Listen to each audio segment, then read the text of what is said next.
This is a short training video from Support Cambridgeshire, the first in a series on data protection. In this video, we're looking at the essentials of data protection law. In other words, what you need to know. So let's see what we're going to cover. We'll begin with a short look at why privacy matters, and then we'll move to the principles behind data protection which are set out in law. Then we'll look at the lawful reasons for which you can process personal data. And finally, we'll finish off this video with a look at individual data protection rights.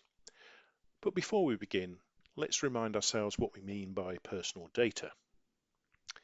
Personal data is any piece of information, including a photograph, from which an individual can be identified. So name, address, payroll number, or bank account number, for example, are all forms of personal data. But things like hair color, shoe size, town of birth are not personal data because on their own, none of these things can identify a single individual. Of course, when you combine certain data, such as a person's race, with their name, for example, then both would be classed as personal data.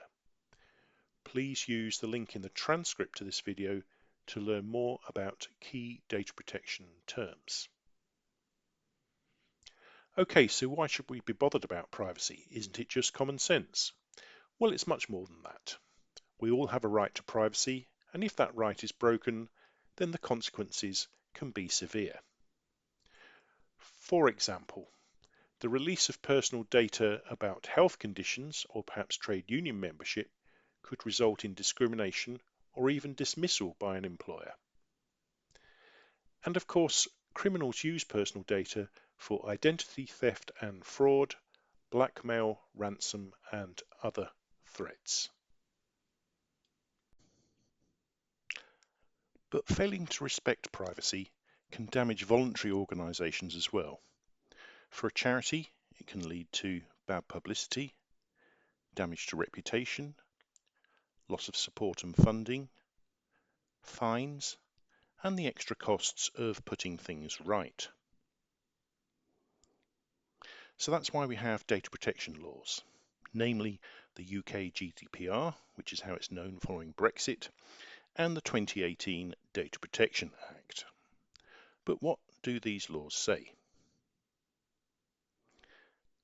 Helpfully, the UK GDPR sets out a number of principles by which personal data must be processed. Follow these and you shouldn't get into trouble with the law. The first principle is that you must have a lawful reason or basis for your processing. There are 6 of these which we shall look at later.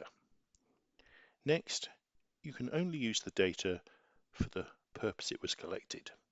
For example, you can't use someone's details for sending them funding requests if you've only said you will use it to provide a particular service. The third principle says you must only collect and process data that is necessary. So no asking for a postal address if you only ever intend to email someone. The fourth principle is that the data you process must be accurate. This means you must take reasonable steps to keep it up to date. Fifth, it should be kept for no longer than is actually necessary. Once it's not needed, it should be deleted. And 6, it must be secure. This means you need good cyber and physical security for the data. And finally, the 7th principle says you are accountable for how you handle data, so you need to make sure you can demonstrate compliance with the law. Now, as we've seen, the first principle of data protection is that you can only process data for a lawful reason. So let's just look at the 6 lawful reasons, sometimes called bases, on which data can be processed. The first reason or lawful basis for processing personal data is consent. To be valid, this consent must be freely given by clear affirmative action for each processing reason. There can be no generic or bundled up consents, and no pre-tick boxes for someone to untick. Finally, it must be easy to opt out, withdrawing or revoking consent at any time. The next lawful reason for processing is contractual. This is where we process data with a view to entering into or operating a contract. So processing personal details, such as in a quote for some work, is a contractual reason for data processing. We now come to legitimate interest. This is a useful reason to have for data processing because it's so flexible. However, the small print says that your interest must not override the privacy interests of the individual. So the processing has to be something transparent that the data subject would expect. So, a business interest, for example, can be a legitimate interest if it is clear and expected. A good example might be processing the names of individuals who have applied to attend a training course. Clearly, you can't process applications without collecting names. Anyone who signs up would expect you to do this, so there is no hidden processing or undermining of an individual's privacy. The fourth of our 6 reasons is legal obligation. This is where you are required to process the data by law. For example, an employer has a legal duty to collect income tax through pay as you earn, which clearly requires the processing of personal data. The next reason is vital interest. It applies in very limited circumstances, specifically when there is a risk to life. The 6th and final lawful reason applies to public authorities and elected officials, such as a councillor or member of parliament. Here, personal data can be processed lawfully, specifically in order to provide a service or to perform a public task. The last part of this video involves looking at the individual legal rights people have on how their data is processed, all of which are enforced by a regulator, the ICO, Information Commissioner's Office. So what are these rights? Top of the list is the right to be informed about how and why your data is processed. This is usually set out in a privacy notice, which must be provided at the point that personal data is collected. We cover privacy notices in the 3rd video in this series. You also have a right to access your personal data that an organisation is processing. This is enacted through a subject access request. Next, you have a right to have errors rectified once the organisation has been made aware of the error. And you have a right to restrict processing. This limits how data can be used and usually applies when the accuracy of data is contested or while an objection to data processing is being considered. Which leads nicely into your specific right to object to processing in certain circumstances.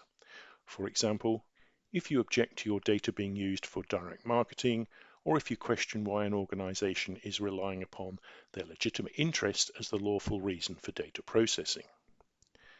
You also have a right to be forgotten, that is to have data erased when data is no longer needed.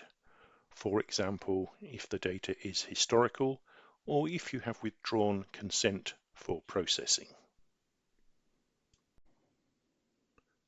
Perhaps not used quite so often is a right to data portability, which allows you to reuse your data for your own purposes across different services. This is how, for example, insurance comparison sites work. And finally, you have certain rights in relation to high-volume automated processing and profiling. This is something used to evaluate an individual based on their personal data and decide, for example, what products they may like to buy. Okay, that's all we're covering in this video, so let's quickly recap. To protect privacy, you should comply with the 7 data protection principles, which includes processing data securely and being accountable for what you do. You should always have a lawful basis for every data processing operation. And finally, you should uphold the data protection rights of individuals, which among other things means providing privacy information. For practical advice on compliance with the law, please look out for the other titles in this data protection series. Part 2, What You Need to Do, and Part 3, Writing a Privacy Notice. And to learn more about the areas we have covered in this video, please refer to the ICO website.